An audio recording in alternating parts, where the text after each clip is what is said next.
हम तुम्हारे साथ हैं।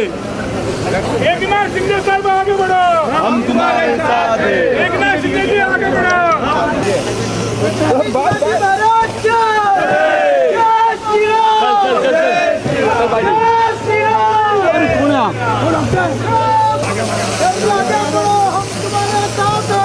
साइड साइड एकनाथ शिंदे साहब आगे बढ़ो, हम तुम्हारे साथ हैं। मागून घ्या ना, फार फार किती मारणार तुम्ही? बस इधर ही खड़े।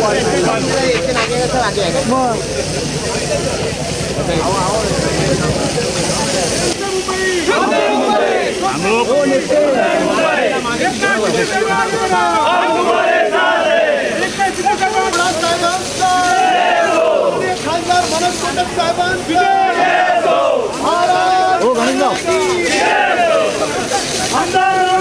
स्वच्छ मुंबई,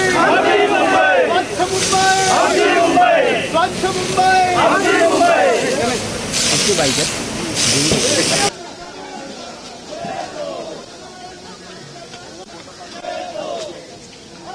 मुंबई महापालिकेच्या वतीने एक आपण अभियान राबवतोय, डीप क्लीन ड्राईव्ह. म्हणजे यामध्ये या डीप क्लिनिंग ड्राईव्हमध्ये 4 वॉर्डची पूर्ण मॅनपॉवर जी आहे आपण मोबिलाइज करून एका मोठ्या वॉर्डमध्ये आणतो.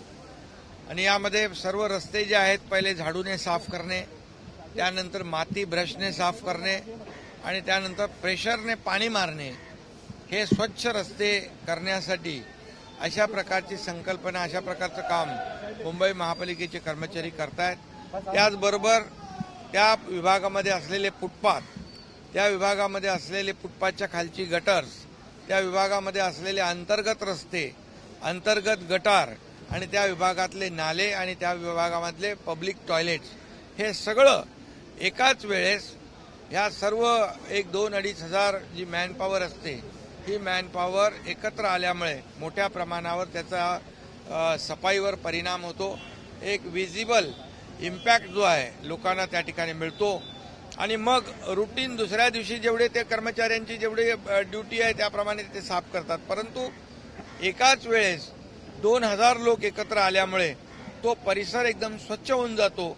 त्यामुळे लोकही तिथे कचरा टाकत नाहीत, लोकही काळजी घेतात की यामध्ये आता स्वच्छ झालेलं आहे, आपल्यालाही स्वच्छता राखली पाहिजे. आणि लोकांचाही सहभाग याच्यामध्ये येतो.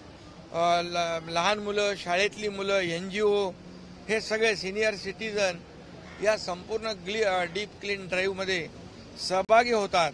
खरं म्हणजे अशा प्रकारची मोहीम जी आपण सुरू केलेली आहे याच्यामुळे मुंबई स्वच्छ होईल, सुंदर होईल आणि निरोगी होईल. या सर्व जिथे जिथे घाण कचरा असतो तिथूनच रोगराईला आमंत्रण असतं, रोगराई सुरू होते. परंतु मला वाटतं ही डीप क्लीन ड्राईव्ह जो आहे हा फक्त महापालिकेचा नाही तर सर्व मुंबईकरांचा आहे.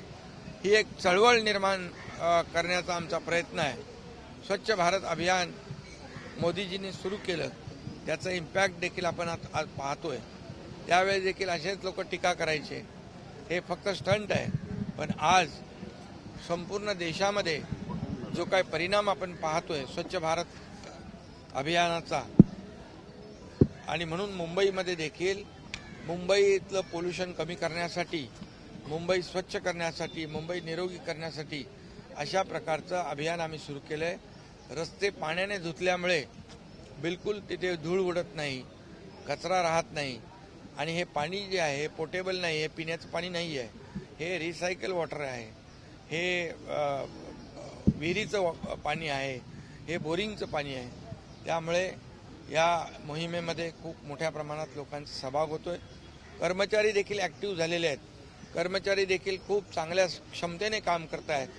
आणि याला थोडंसं यांत्रिकीकरण आम्ही करतोय जेणेकरून मुंबई पुढच्या काही दिवसांमध्ये, भविष्यामध्ये खूप याचा परिणाम चांगला लोकांना दिसेल आणि लोकांचं आरोग्य चांगलं असेल. स्टेशन परिसर जो आहे तो हॅकर्सनी फार वेढला गेलेला शाळा असेल, मंदिर असेल, यावर आपण आदेश दिले होते, परंतु अजूनही त्यावर काही होत नाही. घाटकोपरमध्ये विशेषतः हे बघायला मिळतं. यावर आपल्याला मी सांगतो, हॉकर्स असतील, ज्यांना आपण जे झोन दिलेले आहेत, या झोनमध्ये देखील हॉकर्सने व्यवस्थित शिस्तीने काम केलं पाहिजे.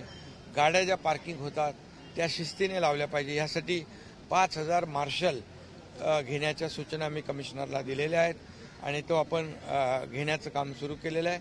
आणि आपला जो काही म्हणणं आहे ते देखील त्याचाही परिणाम चांगला होईल, जेणेकरून या सर्व मुंबईला हॉकर्स असतील, पार्किंग असेल, याला एक शिस्त लागेल. आणि त्याचबरोबर मोठ्या प्रमाणावर टँकर पाण्याचे भाड्याने घ्यायला सांगितलेले आहेत, जेणेकरून कुठलाही रस्ता ऑल्टरनेट डेला साफ झाला पाहिजे.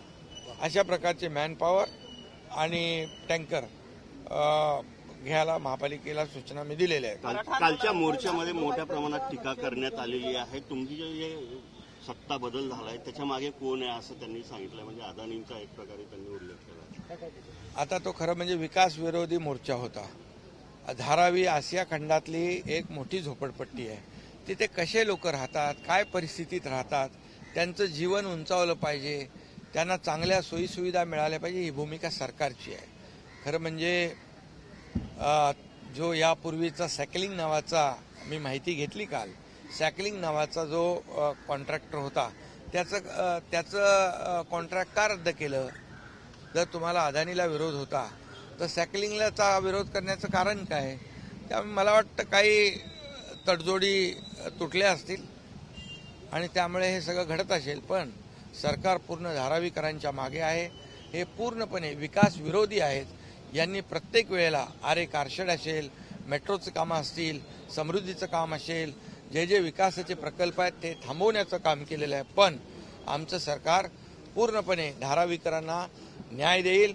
धारावीकरांचं जे डेव्हलपमेंट आहे त्याच्यामध्ये कुठल्याही इंडिव्हिज्युअल माणसाचा फायदा होणार नाही. धारावीकरातल्या प्रत्येक माणसाचा फायदा आम्ही करू. मराठा आंदोलनाची पुढची दिशा ठरवण्यासाठी मनोज जरांगे पाटील आज आंतरवाली साठे बैठक घेत आहेत. डेडलाईन जवळ आली आहे. सरकारचं आरक्षणासंदर्भात मराठा सरकारचं धोरण स्पष्ट आहे. सरकारची भूमिका स्पष्ट आहे. मराठा समाजाला आरक्षण मिळालं पाहिजे. कुठल्याही समाजाचं, ओबीसीचं, इतर समाजाचं आरक्षण कमी न करता या भूमिकेवर सरकार ठाम आहे.